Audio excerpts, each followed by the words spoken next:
Phosphor Dot fans, Earl at thelogbook.com, here to play some Crazy Climber on the Atari 2600. This has not traditionally been one of my favorite arcade ports, certainly not of this particular game, and I am a huge fan of Crazy Climber in the arcade, to the point that it actually has a significant influence on my preference in controllers. So let's give it a shot on the 2600. Well, I say let's give it a shot on the 2600.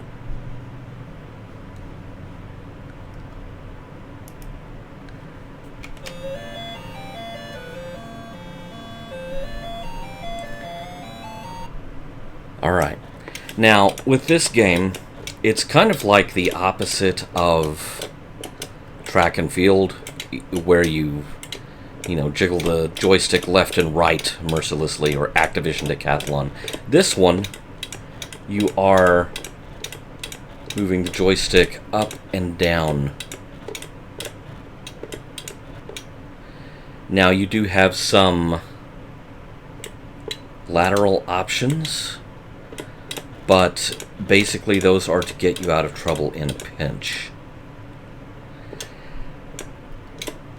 Now, this version of Crazy Climber doesn't have quite the spread of positions that you can put yourself in for climbing, but plenty of positions you can put yourself in for dying.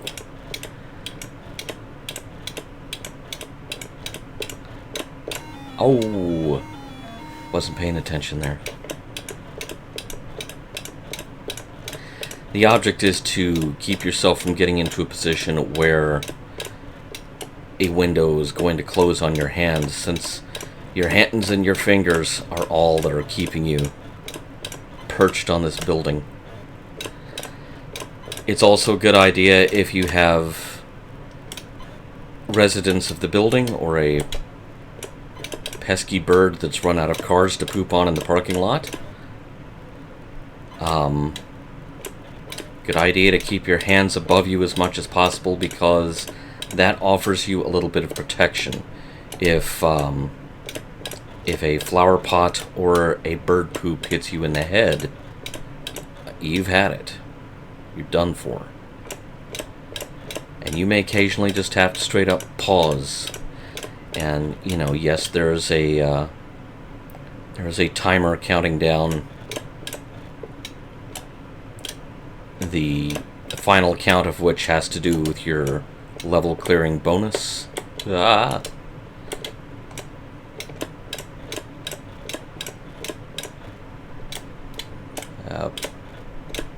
was nearly a bad idea.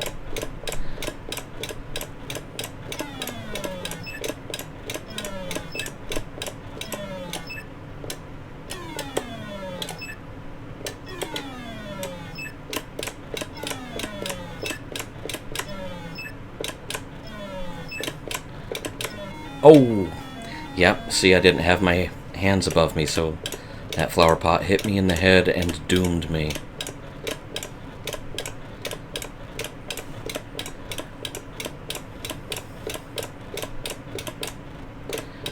Now, I don't ever recall seeing the gorilla in this game.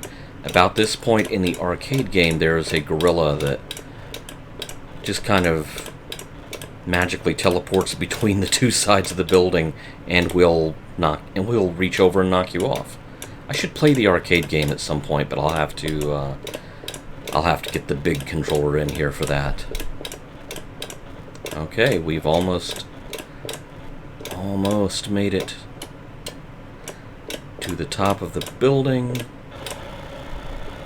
I'm right here. Like, literally the only dude here waiting for a helicopter ride. I'm right here. Hey, buddy. Hey, buddy. Thank you.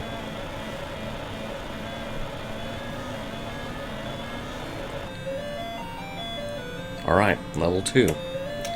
This is a very simplified version of the arcade game, to put it mildly. But unless it came with... Oh yeah, I forgot the falling girders on this level. Those get me in the arcade game too. Okay.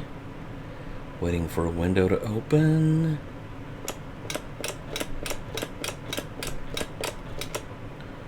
Oh crap. Crazy Building 1. Yes. Okay, so a little bit about this game from a collecting and distribution standpoint. This was published by Atari itself, but it was developed by an outside company called Rockland, which was... They developed several 2600 games, but they were actually better known for software on the Atari 8-bit computers. The programmer of this game, Alex Levens, was, I believe he was from the UK, and he also had a hand in, while he was at Rockland, he programmed Gorf for CBS Electronics, so the original arcade port of Gorf. And I believe he programmed a title at First Star Software called Boing, which was kind of a Qbert ripoff of sorts. But he did this one for Atari while he was at Rockland. However, Atari did not sell it into general retail. This was one of 4 titles that was distributed to basically Atari's fan club, which, really was a marketing database that they kept. And, this was how you got the Atari magazine, which is where AtariAge.com gets its name. The magazine was called Atari Age. And this was sold directly in Atari Age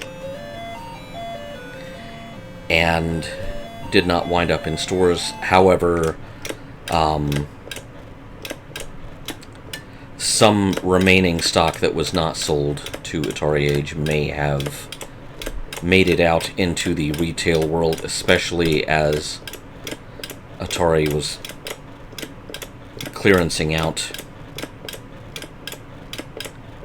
unsold software and hardware at retail, as the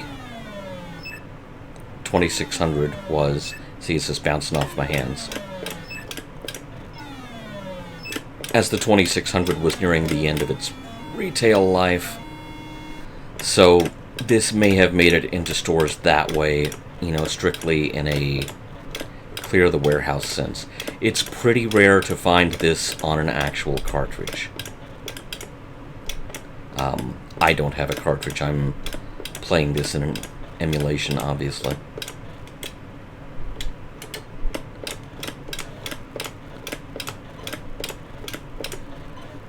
Gotta love a game where poop is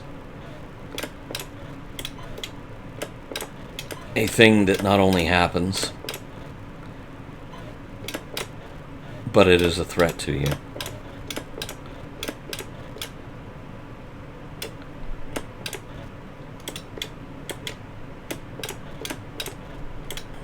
I mean, most gamers, the only way poop is a threat to them is if they've eaten at Taco Bell before they sat down and started playing. Anyway, well, there goes that Taco Bell sponsorship. Just kidding. I myself eat at Taco Bell, maybe 3 or 4 times a year. I keep hoping for the best. I keep learning the hard way.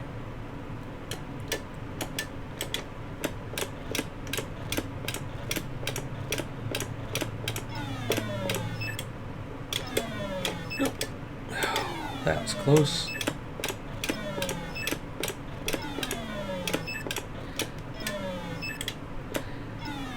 Oh.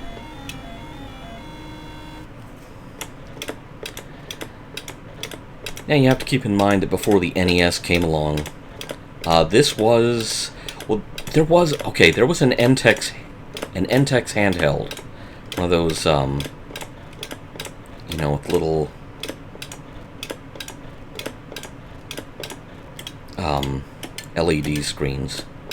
Not as we think of LED screens today, by the way, but this was a fixed matrix of pre-drawn elements that had to depict the whole game.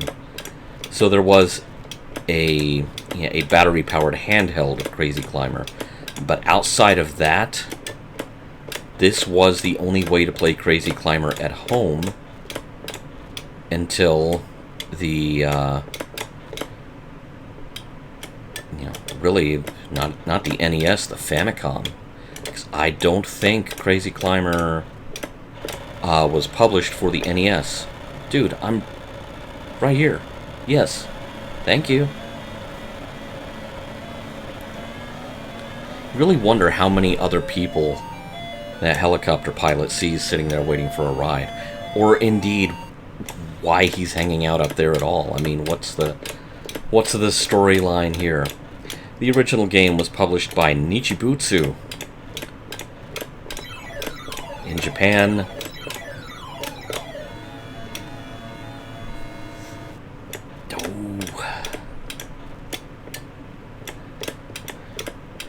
And of course, my advice for all Nichibutsu games applies here.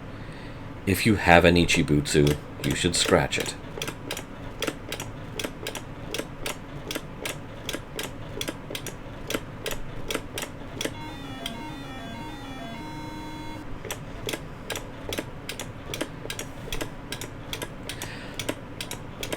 Not a great port, not a terrible port. A lot of the charm of the arcade game just isn't there.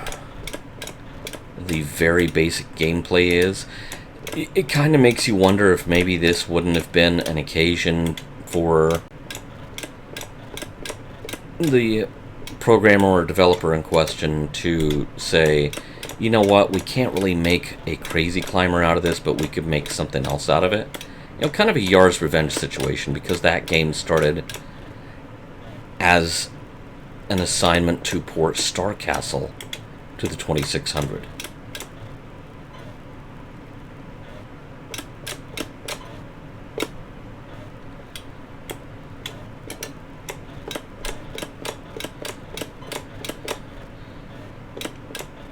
So maybe this is a case where the programmer should have spoken up and said, you know, we could do something kind of like Crazy Climber, but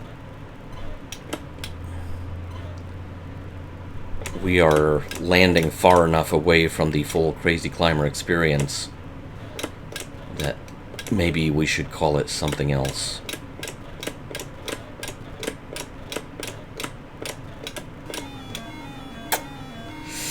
Splat. Alright.